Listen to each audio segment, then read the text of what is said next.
Hello everyone, my name is Michael. I'm a senior developer evangelist at GitLab, and today I want to dive into from monitoring to observability, left shift your SLOs with chaos. Before we dive in, I'm DNS Michi, which is DNS MICHI on the internet. If you want to reach out or have a chat, I'm looking forward to actually see you in Hamburg at ContainerDays this week. So this is like the virtual talk I'm providing to you today. And I want to start with an SRE tale, building some bricks and stuff like that. And for that, we want to turn back time a little bit. So when we started with monitoring, we had traditional service monitoring, state black box monitoring. There were some service level agreements and reporting requirements. So state changes have been tracked over time. We then had metric data points and trends. And at some point, we kind of added metrics into everything, making it white box monitoring. And one of the things I discovered in the past was Prometheus actually created this format of having /metrics being exposed at an HTTP server, and Docker has added that natively into the application in 2016. And from there, it was not far to saying, hey, every application should actually have that. Now, when we were defining SLOs or service level agreements, service level objectives, and service level indicators, we need to keep in mind that like the agreement is 99.5% availability. The objective is much higher. It should be like 99.9%. And from the indicators, it's like errors, latency, something which gives an indication what is going wrong. And in order to really do that, we also need to define error budgets. So what is allowed to be violated in order to match the service level objectives. We then iterated into the golden signals defined by the Google SRE handbook or the Google SRE book, which allows you to immediately see that something is going wrong. So like the four golden signals, latency, traffic, errors, and saturation. But it didn't solve everything because at some point we needed code instrumentation, and SRE didn't really solve everything, but it was a great way to get started. Now, speaking a little bit about myself, to bring you into the idea why we need observability and chaos engineering, I want to start with a developer's tale of myself. Things have been like going wrong in the past in my development life. And back then we had the task to create a scaling and performing REST API, which was also used as a JSON RPC API to communicate in a distributed environment. We had certain CPU overloads with spawning many threads and thought of, well, we're writing C++. Go has Go routines as a lightweight alternative. Maybe we can do that in C++ as well. And we discovered a library using coroutines, working stackless, putting the function pointer on the heap, and then using stack unwinding for continuation. This is rather complex, but at some point we figured it out. The thing is, it didn't turn out that good. So we had crashes happening in production, but only like when there were like 1,000 API clients. And the problem was it was not reproducible on the developers' machines and in test environments.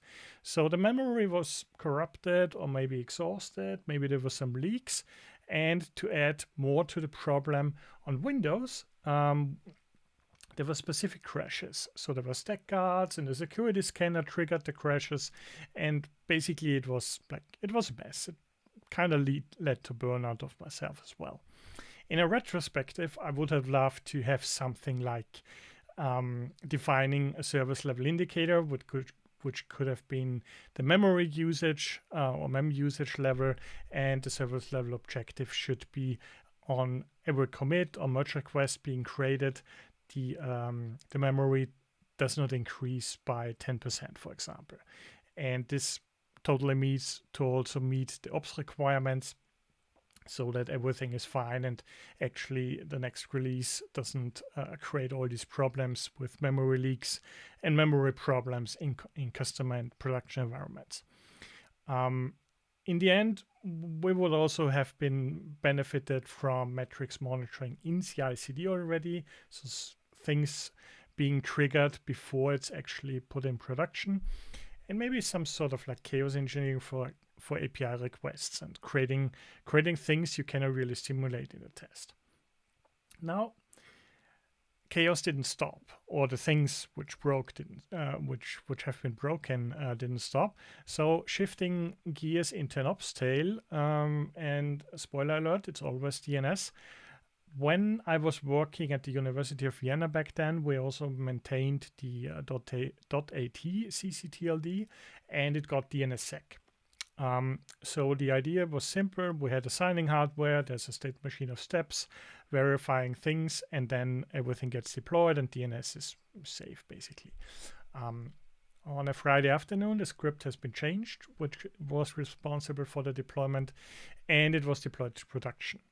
Then, for some reason, no more signing happened, which also meant that no DNS updates were being pushed. So the domain delegation, the name server updates, the TextC, admin C, and so on.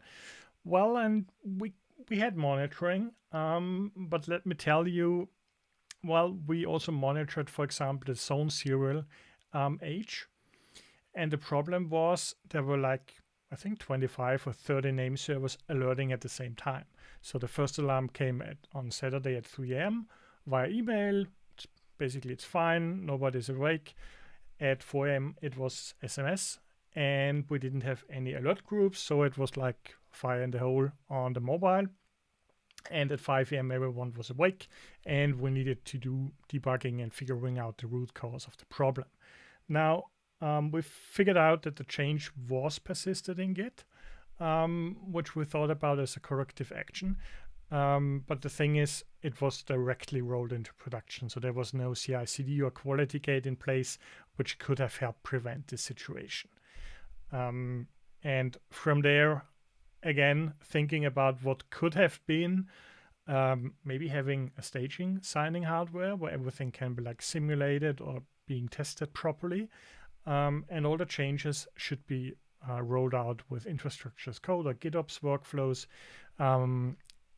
with regards to service level objectives and indicators using the zone serial age. And the service level objective is, for example, that the zone age or zone serial age is not older than 1 hour. With regards to adding some chaos to observability ideas, well, maybe denying zone server updates with a proxy in the middle, or just returning different zone serials and then see how everything is behaving. It's super fun. But it doesn't stop with problems. At some point, I switched into the DevOps role, and we had containers. And it also brought some problems, because when you're consuming services which are free, at some point they might not be free anymore, or there might be some limits. And Docker Hub announced some rate limits in September 2020. And at that point, we didn't know what is affected. We thought of, well, CI/CD pipelines are using containers. Cloud native deployments in Kubernetes, for example, are using containers. Organizations behind a net, which is using like a single IP address for rate limiting. And obviously cloud providers within their network, within the deployments and everything else. And the problem was, like, we had a known state, so the limits have been applied. There was things like an API and simulating a pull, getting a header response, passing something. And back then I also wrote a Prometheus exporter for that. And it was pretty much efficient how it worked. The only problem was the monitoring was there, but we also had the unknown state, like Docker pull in an environment. What happens in a Kubernetes cluster? What happens in CI/CD pipelines when developers are waiting for the deployment, for fast feedback, for code reviews, and so on? With the only option of having 429 too many requests in the logs, maybe. So this is like super hard to debug. And one of the problems we also figured out was maybe there's also a problem with deployments because the application has been rolled out in 1/3 to the customers, showing a different price. Just because the release deployment failed, because Docker pull failed in production. So this could be really expensive. And I thought of, well, maybe we could have triggered this somehow different or treated it differently with more long-term planning, knowing what's actually going on, and defining a service level indicator like the pull counts remaining or the limit. And the service level objective could have been like the pull counts remaining should be more than 10, which is an arbitrary number in huge environments, maybe 100 or something like that. And with the quality gate, we shouldn't even start a deployment when the pull limit is too low, because essentially those who are consuming the deployments and the CI/CD pipelines, like the developers, they are blocked. And when nothing is working because of a rate limit, you need to wait for like 6 hours or something. You cannot be productive or do something. Now, we've talked a lot about stories and things gone wrong. Going slow, using as service level objectives is another story, because how do I start? What is like my service level objectives? And somehow it relates to monitoring. We do have metrics, we have keys and tags, and we have values which we can measure and define our thresholds upon. But what else is going on? And with that, we do have an idea or a specification in the Cloud Native Community Foundation as well, which is Prometheus. Prometheus allows to monitor things, and it also allows to query the metrics data which is being stored and do calculations based on that, and also compare it. So it's a pretty easy to learn format, and we can also use it to define SLOs. In the screenshot there is an example from querying an HTTP server. Now, in order to really like understand what is going on in our environments, we have different metrics resources or different metrics sources, which can be from infrastructure like memory, CPU, I/O. We do have the exporter on the Kubernetes node, in the pod, inside the cluster actually. Then we have services which have their own Prometheus exporters, hopefully. And at some point, we also need to do app instrumentation in the code, adding our own metrics, exposing our own metrics. This is something to keep in mind for defining SLOs, because when there are no metrics, we cannot define any SLOs. When it comes to describing an SLO, we can use PromQL and alert rules from Prometheus, which is pretty nifty. So in order to do that, we calculate something and then define the condition which should be met. And for example, saying, hey, this needs to be active or actively violated for 15 minutes, for example. In the end, we can build on that. The thing is, in order to add more metrics, I would advise you to learn with playful examples.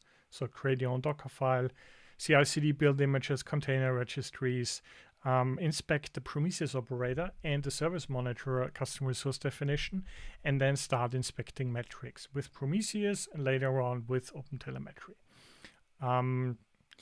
Now, my talk is also about left shifting SLOs. So what does this actually mean? Like we've talked about Prometheus. We know what service level objectives are. This can be like calculated, and in CI/CD environments, we can actually like deploy Prometheus in the staging environment, and for example use a quality gate with Captain to measure the SLOs, and when it's violated, the feedback to the CI/CD pipeline is, hey, I'm in a failed state. You shouldn't be deploying because something is going wrong within the staging deployment. Captain on its own works quite this way. It's an observability platform. It's not tied only to CI/CD quality gates, but one can use it this way. So it really triggers the quality gate, evaluates things, and then goes back with feedback. And either it gets fixed automatically, or we get the code review feedback, for example, in the merge request, to actually do something about the problem. Now, with a quality gate, not everything is solved. We also need to ensure that next to continuous delivery, we kind of need to simulate a production incident for applications. So like when the NS is wrong or going wrong, what happens? And the idea is to add chaos to the staging environment and also to the production environments.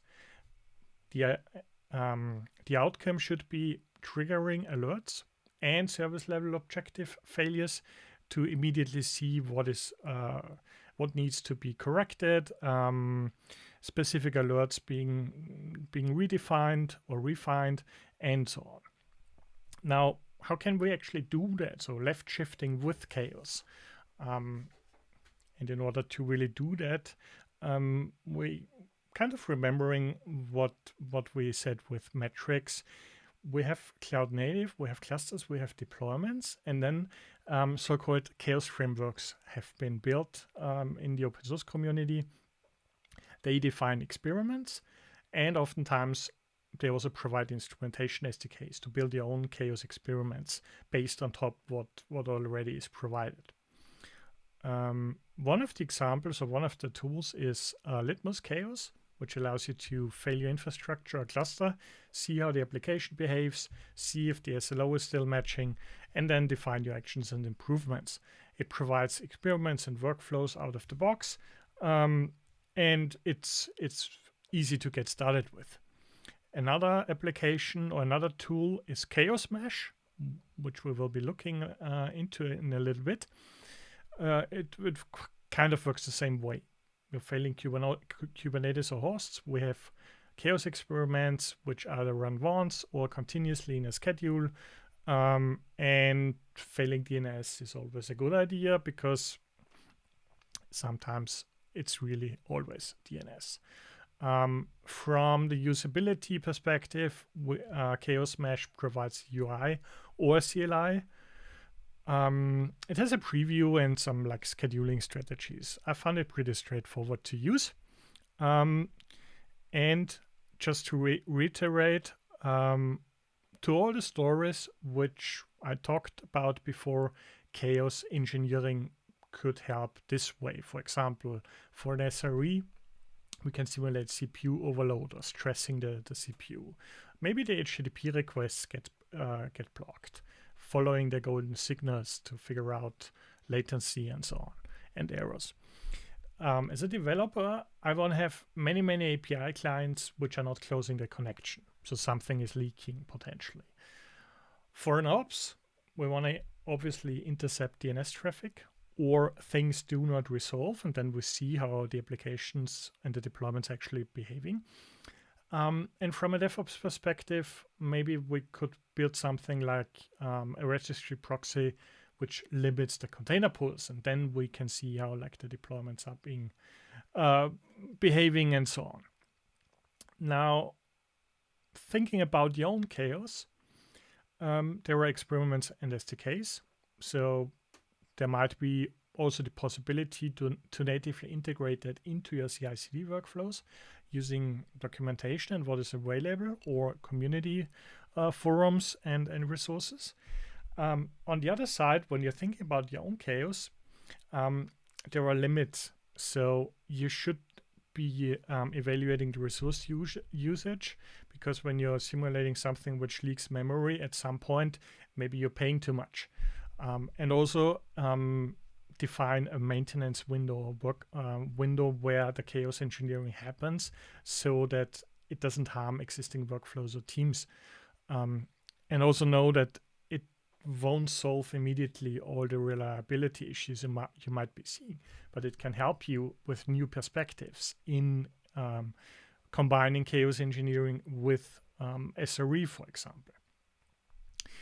Now, my own chaos, which was in the beginning with as a developer, we do have like this DNS connection problem which leaks memory. So I wrote a C++ code with as a demo, which basically leaks some memory, but only when the DNS resolution fails or it doesn't provide any results. So this is a special kind of thing, but it shows when something is going wrong with DNS, we are leaking memory, and this is something I would have never found out in my dev environment system. Everything is deployed into a Kubernetes cluster, Prometheus, and the Prometheus operator is monitoring things, Chaos Mesh is installed, and Prometheus alerts and SLOs have been defined to trigger something actually. Now, for this demo, we will look into this. This is running in a Zero Cloud Kubernetes cluster currently, and just to show you what's currently going on, we can switch into the terminal for a moment, and kubectl get ports shows what's currently running. Hopefully, yes. And then we say kubectl logs and follow one of the o11y.love ports, which is actually just trying to resolve this domain. And yeah, in order to now say what else could be going on, or what is happening in my Prometheus or my Kubernetes deployment, I've prepared the Prometheus interface. We want to query the container memory RSS for this specific container type. And if we are executing this query, you can see we do have 250K memory usage, which is not a lot. Now, in order to trigger some DNS failures, I've prepared the DNS chaos schedule already. So it's generating some DNS chaos. It generates an error.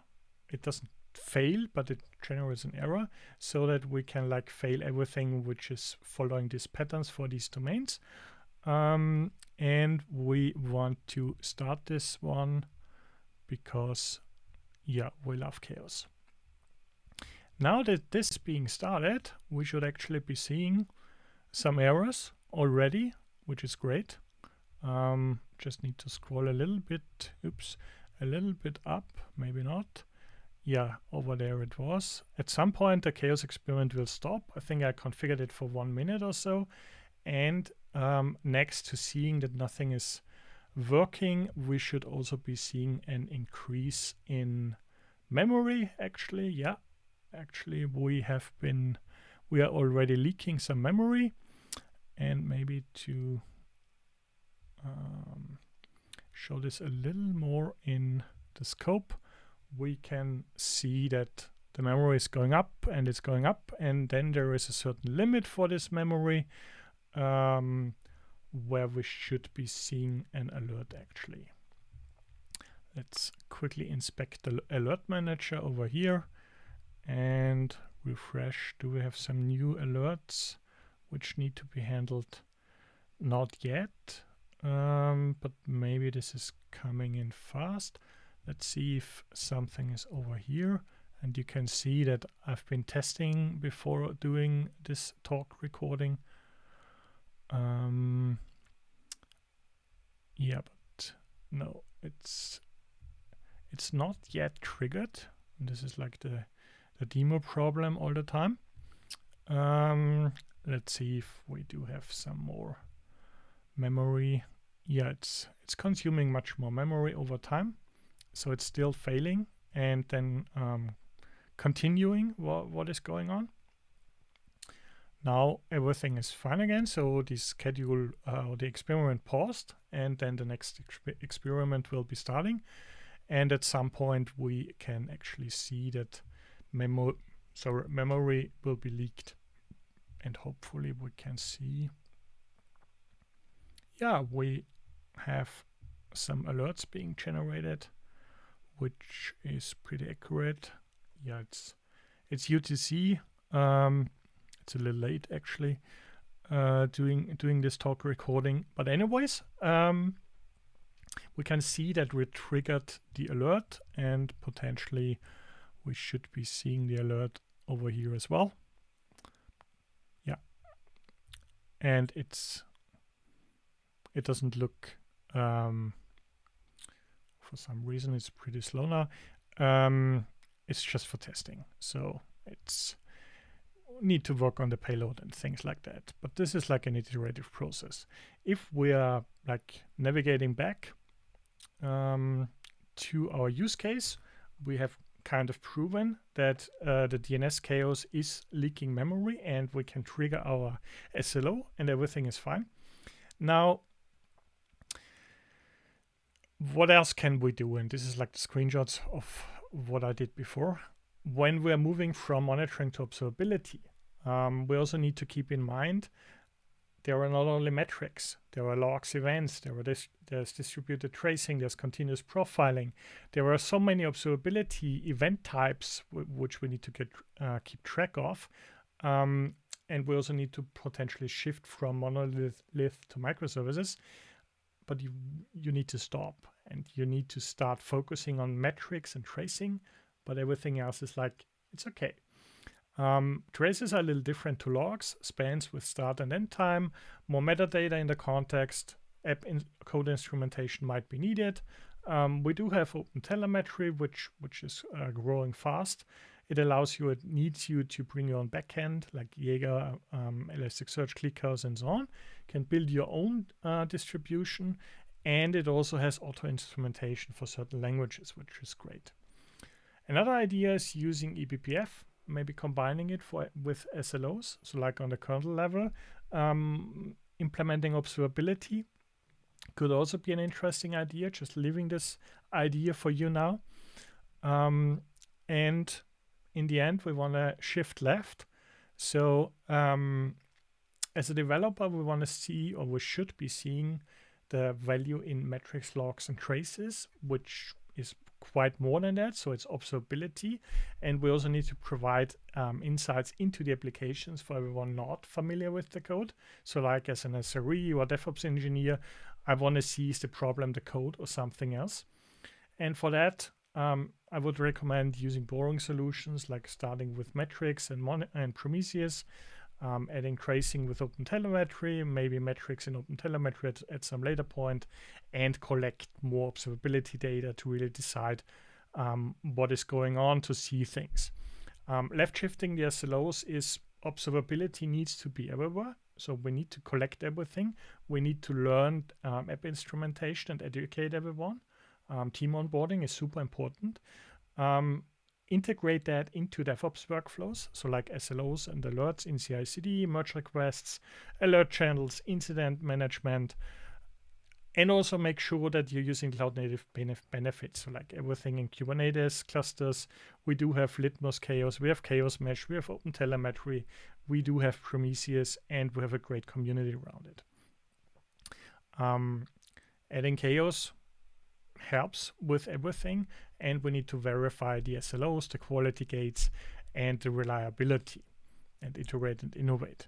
My personal wish list is to add more machine learning or AI ops to really auto-generate SLOs and help everyone maintaining all these the observability data. Have chaos engineering out of the box available for everyone to consume. And combine it with all the ideas with OpenTelemetry and the use cases. As a recap, we're starting with app instrumentation and with metrics and traces. We have PromQL and SLOs. We have quality gates with Captain and Prometheus. We want to shift left. We have chaos engineering with Litmus and Chaos Mesh. And in the future, we have observability everywhere. That's about it. If you want to learn more, dive into O11y.love, which is a knowledge base which I've been building in the past months.